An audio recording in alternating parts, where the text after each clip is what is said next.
Um, $38.95 trillion. Yeah. It's a lot. Right. I mean, when a number gets that massive, I feel like the human brain just physically stops processing it. It sounds less like, a financial metric and more like a typo in a sci-fi novel. Oh, absolutely. It's almost incomprehensible. But that is the U.S. national debt as of May 2026. And for this deep dive, our mission is to basically strip away all that intense political noise from both sides of the aisle and just look at the structural machinery beneath that staggering number. Right, because underneath all the partisan rhetoric and, the panic you see on the news, the national debt is essentially an engine. An engine. Yeah, it's a reflection of our nation's fiscal priorities, and it operates on very specific, deeply ingrained mechanics. And it's a continuous engine, right? Exactly. And I think setting a neutral baseline here for you, the listener, is crucial because the debt isn't just the product of a single administration or one specific Congress. No, it's been building for a long time. Decades, really. Both political parties have consistently made financial decisions, passing tax cuts, funding wars, expanding social programs that have all contributed to this $38.95 trillion figure. Right. So if we take the politics totally out of it, we can actually examine the historical realities impartially. We want to help you understand what this massive number actually means for, well, you and the global economy. Precisely. Okay, let's unpack this. We hear these terms thrown around interchangeably on the news, specifically deficit and debt. Right, they get mixed up constantly. Yeah, so if we are running an annual budget deficit every single year, that means there's a yearly shortfall between what the government collects in taxes and what it spends. Correct, that's the deficit. And then the national debt is the compounding cumulative total of all those annual shortfalls, minus any, rare surpluses we might have had. That's exactly, you got it. Meaning there has to be a buyer on the other side of that transaction. So who actually has the capital to fund almost $39 trillion of cumulative shortfall? Well, it's a massive pool of creditors. And our source material divides them into two distinct categories, which is super helpful to look at. Okay, what's the first one? The first is public debt, and this makes up about 78%, or roughly 4/5 of the total. Wow, 78%. Yeah, and this is held by individuals, corporations, state and local governments, the Federal Reserve, and foreign entities. Oh, so when you hear people talking about, foreign nations like China or Japan holding U.S. debt, that lives entirely within this public debt category. Yep, exactly. It's all in that 78% bucket. Wait, so the remaining 22% isn't held by the public? Where does that live? That remaining portion is categorized as intragovernmental holdings. Intragovernmental. Right. This is debt the government essentially owes to specific federal programs and trust funds. Mostly, we're talking about Social Security and Medicare. Wait, so the government owes a massive chunk of this money to itself. Pretty much, yeah. For anyone listening, that is essentially like writing an IOU to your own 401k to buy groceries, right? Like you take cash out of your retirement account to pay for today's expenses, but with a formal, legally binding promise to pay yourself back with interest later. That is the exact mechanism. It's a great analogy. You see, programs like Social Security, they collect payroll taxes. Right. And when those collections exceed the benefits paid out in a given year, the program runs a surplus. Okay, that makes sense. But by law, that trust fund cannot just sit on a giant pile of cash. It is legally required to invest that surplus in special, non-marketable Treasury securities. So the federal government uses that cash to fund general operations in the short term. Yes, and the trust fund holds a legally binding IOU backed by the government. Which means the U.S. Treasury is really at the center of all this. I mean, they're the ones actually writing the IOUs and managing the shortfall. Oh, absolutely. They're the engine room. And this isn't some modern phenomenon, right? I mean, the Treasury has been operating this borrowing engine since the literal inception of the country. Quite literally, yeah. I mean, even before the Declaration of Independence, the Continental Congress was issuing bills of credit back in 1775 just to finance the Revolutionary War. Wow, 1775. Yeah, but the true structural foundation of the debt, the way we understand it today, was laid by Alexander Hamilton. The first Secretary of the Treasury in 1789. The very same. And he made that highly controversial decision to have the new federal government absorb all the disparate state war debts. He did. And, understanding his rationale there really explains the core function of the national debt today. How so? Well, Hamilton wasn't just trying to clean up a balance sheet. He understood that a nation needs a robust credit rating to survive. Oh, to prove they're reliable. Exactly. By taking on the state debts and honoring them at face value, he demonstrated to European powers and domestic investors that the new United States was a reliable borrower. So he essentially transformed chaotic, messy war debts into a secure, tradable asset. He did. It tied the financial interests of the wealthy classes to the success of the new federal government. So from that moment on, federal borrowing became a permanent, intentional fixture. That's wild. So today, the U.S. Treasury issues these securities. You've got Treasury bills for short-term borrowing under a year, notes for the medium term, like up to 10 years, and then long-term bonds. Right, the 20 to 30-year ones. Yeah, and everyday citizens can literally just log on to treasurydirect.gov and buy these directly. Yep, anybody can. But what really blows my mind is the logistical scale of it all. I mean, if the Treasury is bridging this gap continuously, how do they actually track a $39 trillion ledger? What's fascinating here is the sheer scale of the daily accounting. It's Ten handled tre- by the Bureau of the Fiscal Service within the Treasury. Yeah. And they don't just estimate this number. They calculate the public debt down to the penny every single business day. Every single day, down to the penny. Every day. They pull end-of-day reports from about 50 different financial pipelines, including all the Federal Reserve branches. That is insane. They reconcile every security sold, every bond matured, and every dollar redeemed. And they turn that around overnight. The very next morning, Mm-hmm. they publish the total marketable and non-marketable principal outstanding. Wow. It is a monumental logistical feat, and it's designed to maintain absolute transparency for the global financial system, basically updating the world every 24 hours on exactly where the U.S. debt stands. Okay, so if the Treasury is meticulously tracking this compounding total every single day, it naturally begs the question of capacity. Right. Because we hear this constantly, at dinner tables and in political debates. If a household has to balance its checkbook, live within its means, and eventually pay off the mortgage, why doesn't the federal government? Oh, is definitely the most common critique. Hmm. But it applies the rules of our daily reality to a macroeconomic entity. Which doesn't really work. No, not at all. Economists actually call this the composition fallacy. The composition fallacy. Yeah, it's the logical error of assuming that what is true for a part of the system must be true for the whole entire system. Ah. Applying household finance rules to a sovereign government is just fundamentally flawed for a few structural reasons. Well, let's assume the first reason is the fact that I don't have a printing press in my basement. Right, yeah. I mean, the government controls the currency it borrows in, right? That is the ultimate distinction. The U.S. government has the power to issue currency and set monetary policy through the Federal Reserve. Right. So it has levers to manage liquidity and interest rates that households simply do not have. Makes sense. But beyond the money printer, there is the concept of mortality. A household operates on a finite timeline. Right. A person eventually retires, they stop earning income, and, well, they pass away. Exactly.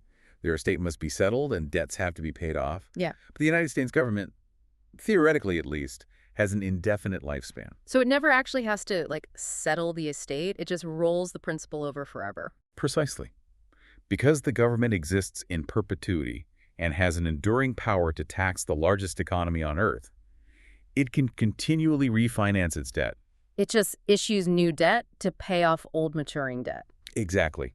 As long as investors believe in the enduring stability of the United States, there is always a buyer for the new debt. Okay, but just because you can roll over debt indefinitely doesn't mean it operates in a vacuum, right? I'm assuming this massive volume of debt is doing something vital for the broader market that household debt just doesn't do. It absolutely is. It provides the foundational collateral for the entire global financial system. Oh, wow, the entire system. Yeah, think about it. When you take out a mortgage, that loan just helps you buy a house. Right. But when the U.S. government issues a Treasury bond, it isn't just funding infrastructure or defense. It's actually creating a safe haven asset. Ah, a safe haven. Right. Global banks, corporations, foreign governments, they all need a risk-free place to park their cash where they know, beyond a shadow of a doubt, they will get paid back. And U.S. Treasuries serve that role. Exactly. They are used as collateral in overnight lending markets that literally keep global banking functional. If you eliminated the U.S. national debt, you would effectively remove the bedrock of modern global finance. Here's where it gets really interesting, though. If the raw dollar amount, that 38.95 trillion, isn't the right way to measure the danger because of this indefinite lifespan and the macroeconomic role, what is the true measuring stick? Right. How do we know if it's too much? Yeah, how do economists know when the engine is running too hot? They look at the debt to gross domestic product ratio, or debt to GDP. Okay, debt to GDP. Right. Think of it this way. You don't judge a household's financial health solely by the size of their mortgage, Yeah. right? You judge it by the size of the mortgage compared to their annual income. Oh, that makes perfect sense. The same applies to a nation. Debt to GDP compares the cumulative national debt to the total annual output of the country's economy.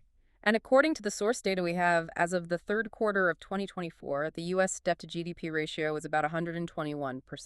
And then moving into 2025, it actually climbed to roughly 124%, meaning the debt is 1.24 times larger than the entire economic output of the U.S. for a single year. It is. It's a high ratio, and it does spark intense debate among economists about long-term fiscal flexibility and, the potential for crowding out private investment. Right, right. But to provide some global scale here, it is nowhere near the highest in the developed world. Really? Who's higher? Well, Japan currently holds a debt-to-GDP ratio of roughly 264%. 264%. Wow. So the U.S. clearly has the economic capacity to handle this load, and we've established that sovereign debt operates by different rules than household debt. Yes, exactly. So why does this topic constantly trigger these apocalyptic political crises? Like, why is the government constantly teetering on the edge of a shutdown or a default? Well, because the mathematical management of the debt is completely intertwined with the political dysfunction of the federal budget process. Politics. Always. Congress is supposed to pass a comprehensive budget by October 1st of every year, projecting revenues and authorizing specific spending. But in recent decades, that process has almost entirely broken down. Right. Instead, they use what are called continuing resolutions, or CRs. Yes, the infamous CRs. Which is basically like, imagine you and your roommates arguing over the shared cable bill. Oh, this is a good analogy. Right. Like, instead of sitting down, auditing your expenses, and negotiating a real budget, you just hit audit renew at last year's rate to keep the TV from shutting off. Exactly. It avoids an immediate blackout in the living room today, but it is a terrible way to manage finances because you end up paying for channels no one watches anymore. That's incredibly accurate. The source is quite clear that CRs are basically just inefficient stopgap measures born of political gridlock. Yeah. They lock in historical funding levels that might be entirely mismatched with current economic realities, which ultimately just exacerbates the debt. But the gridlock over the budget is really just the preamble. The true crises stem from the debt ceiling. The debt ceiling. It feels like this arbitrary tripwire we intentionally set up just to, trip over it. Where did this even come from? To understand why we have a debt ceiling, Yeah. you have to look at how cumbersome government borrowing used to be. Cumbersome. Very.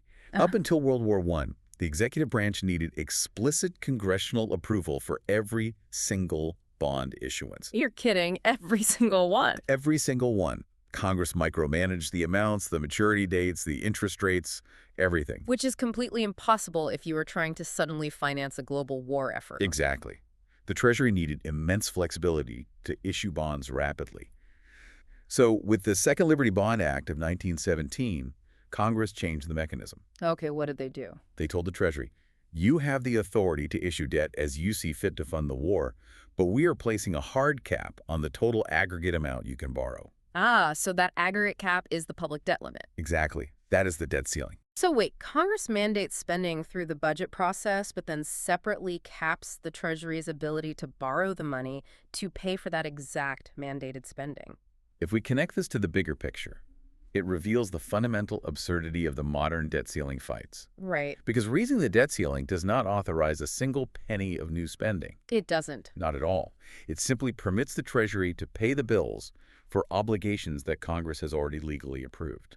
So it's literally just paying the credit card bill for the dinner you already ate. Yes, exactly. But because raising that limit requires a legislative vote, it has become this ultimate hostage in partisan negotiations. Right, right. A faction in Congress will just refuse to raise the ceiling unless they secure unrelated policy concessions or future spending cuts. And the timeline of this brinkmanship is exhausting. I mean, just looking neutrally at the recent history we saw it suspended under the Trump administration in 2019. Right. Then we hit the limit under the Biden administration in late 2021, forcing Congress to raise it by $2.5 trillion. Yes, reaching 31.4 trillion. And then we hit it again in 2023, resulting in another suspension until January 1st, 2025. It's nonstop. It really is. So what actually happens behind the scenes when we hit that limit and Congress refuses to act? Well, the Treasury Secretary has to deploy what are officially called extraordinary measures, just to keep the government from defaulting. Extraordinary measures. That sounds intense. It's basically a complex accounting shell game.